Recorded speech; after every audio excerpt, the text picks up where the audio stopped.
Mm-mm-mm. This is a quesadilla with all my leftovers. Quesadilla with the leftovers my mom fried together. They had a taco flutter.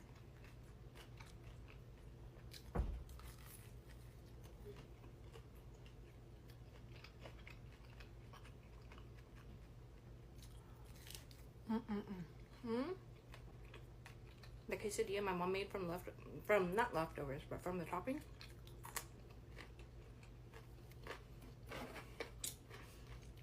I'm a mac and cheese girl, but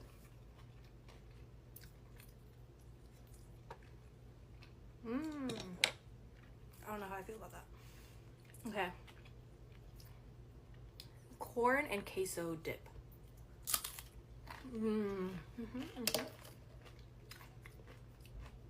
The salsa on top.